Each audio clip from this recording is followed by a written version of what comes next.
বিয়ের পর এই প্রথম আম্মুকে নিয়ে পাবনা বেড়াতে যাচ্ছি আমার নানা শ্বশুরের বাসায়। তো সেখানে গিয়ে শীত কেমন উপভোগ করলাম, কি করলাম, কি খেলাম, সব কিছু নিয়ে থাকছে আজকের এই ব্লগ। আশা করি ভিডিওটা লাস্ট পর্যন্ত দেখবে। আসসালামু আলাইকুম এভরিওয়ান, কি খবর তোমাদের সবার? আশা করি সবাই ভালো আছো। রাতের বেলায় লাগেজ গুছিয়ে নিয়েছি। আমার আর তোমাদের ভাইয়ার কাপড় হচ্ছে এই লাগেজে। তো লাগেজ টাগেজ গুছিয়ে তারপর পরের দিন সকালবেলা একদম ঘুম থেকে উঠলাম, উঠেই বারান্দায় আসলাম আর সূর্যটা দেখছিলাম, কি সুন্দর লাগছিল। আর সকাল 9টায় হচ্ছে আমাদের বাস।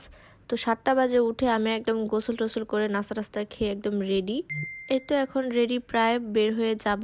এবার আসলে পাবনা অনেকেরই যাওয়ার কথা ছিল, আমার আন্টিদের যাওয়ার কথা ছিল, আমার ভাবির যাওয়ার কথা ছিল, বাট সবারই কিছু না কিছু প্রবলেম, তাই আসলে সবাই যেতে পারছে না।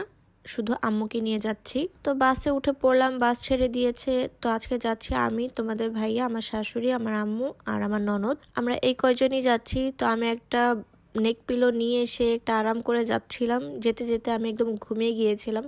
তো কিছুক্ষণ ঘুমাতে না ঘুমাতে উঠে দেখি আমি যমুনা ব্রিজের উপর দিয়ে যাচ্ছিলাম। তোমাদের ভাই আর কি আমাকে ডাক দিয়েছিল। তো দেখছিলাম যে এখানে একদম চর পড়ে গিয়েছে, পানি একদম শুকিয়ে গিয়েছে। আর তোমাদের ভাইয়াকে আমি বলছিলাম যে কি এক ঘুম দিলাম, এক ঘুমে আমি যমুনা ব্রিজে চলে আসলাম। যাই হোক, পরে আমাদেরকে বাস ব্রেক দিল। তো সবাই আমরা নামলাম এখান থেকে। আমার আসলে কিছুই খাওয়ার ইচ্ছা ছিল না। পরে দেখি যে সুপ্তি আর আম্মু কফি খাচ্ছিল। পরে আমিও একটু কফি নিলাম।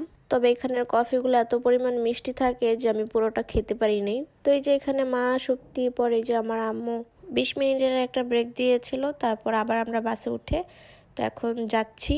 আর যাওয়ার পথে আজকে অনেক প্রবলেম হয়েছিল, রাস্তায় আন্দোলন করছিল দেখে বাস আটকে দিয়েছিল। পরে বাজারের ভিতর দিয়ে কোনো রকম আর কি বের হয়েছিল বাস, না হলে আজকে আমাদের যেতে যেতে রাত 10টা 12টা বেজে যেত। তারপর এই যে আমরা বাস থেকে নামলাম, এখান থেকে আমরা এখন ফল নিব। আম্মু এখান থেকে দেখছিল যে কি ফল নেওয়া যায়। পরে এখান থেকে আপেল আর মালটা নিয়েছে। এগুলা নিয়েই তারপর আমরা এখন মিষ্টির দোকানে আসলাম মিষ্টি কেনার জন্য। মিষ্টি তোমাদের ভাইয়াকে পছন্দ করতে বললাম, কারণ ওর হয়তো আইডিয়া আছে এদিকের মিষ্টি কেমন। আমি তো মিষ্টি একদমই কম খাই, মিষ্টি খাই না বললেই চলে।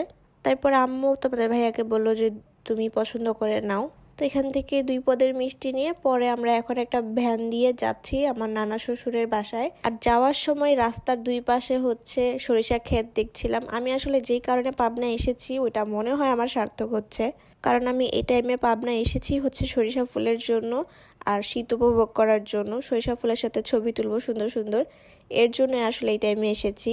আর ভ্যানে করে যেতে যে কি মজা লাগে, মানে ভ্যানে ঘুরতে আমার অনেক মজা লাগে বাইক থেকেও।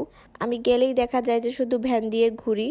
আর এখানে শুধু মাঠ জুড়ে সব পেঁয়াজের ক্ষেত। এর আগের বারও একবারে শীতের লাস্টের দিকে এসেছিলাম, তখনও পেঁয়াজ ক্ষেত দেখেছিলাম।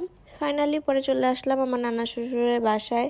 তো এই তো এখন আর কি আমরা রেস্ট নিব, খাওয়া দাওয়া করবো, খাওয়া দাওয়া করে পরে আবার বের হবো। তো ফ্রেশ হবার পরপরই খেতে বসে পড়লাম।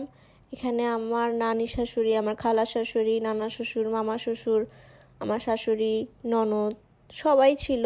এখানে আসলে দেখা যায় কি সবাই যখন একসাথে হয় না তখন অনেক মজা লাগে। তোমাদের ভাইয়া তো সবাইকে ফোন দিয়ে আসতে বলবে, সবাইকে একজোট করবে। যাই হোক, এরপর মিষ্টি খেতে দিল আর সাথে ছিল জিলাপি। জিলাপিগুলো অনেক মজা লাগছিল। এরপর আমার নানি শাশুড়ি পিঠা বানানোর আয়োজন করছিল। গ্রামে আসবো আর পিঠা খাবো না, এটা তো হতেই পারে না। যদিও পিঠা টিঠা অত একটা পছন্দ না আমার।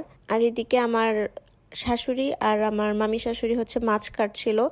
যেহেতু আমার আম্মুকে নিয়ে গিয়েছি, আমার নানি শাশুড়ি পারে না কি রেখে কি খাওয়াবে, তো পাটিসাপটা পিঠা বানিয়েছে। এই যে আমার ছোট্ট একটা ননদ, সেই যে পিঠা খাবে না কিন্তু এটা নষ্ট করবে। এখানে পাটিসাপটা পিঠা বানিয়েছে, তারপর দুধ চিতই পিঠা বানিয়েছে। মানে পিঠা বানিয়ে তারপর হচ্ছে দুধের মধ্যে ভিজাচ্ছিল, ওইটার ক্লিপ আসলে নিতে পারি নাই। যাই হোক, এই পিঠাটা একদম চুলার পাড়ে বসে সবাই মিলে খেতে ভালোই লাগছিল। আমি তো দুধ চিতই খাই না, তাই আমার কাছে এটাই অনেক মজা লেগেছে। এরপর আসলাম সেই বিখ্যাত কালীবাড়ির চা খাওয়ার জন্য, যেটা আমি গতবার এসে প্রতিদিনই মনে হয় খেয়েছিলাম যতদিন ছিলাম। কারণ এখানের চাটা আমার অনেক মজা লাগে। শুধু আমার না, এখানে দেখা যায় অনেক ভিড় থাকে, অনেক মানুষ অনেক জায়গা থেকে আসে শুধু এখানের চা খাওয়ার জন্য। তো বাসার একদম সবাইকে নিয়ে পরে আমরা এসেছিলাম। আম্মু, আমার খালা শাশুড়ি, আমার শাশুড়ি, ননদগুলা সবাইকে নিয়ে এসেছি। আর দুধের উপরে যে মালাইটা দেয় না, ওইটার কারণে মনে হয় এই চাটা খেতে আরো বেশি মজা লাগে।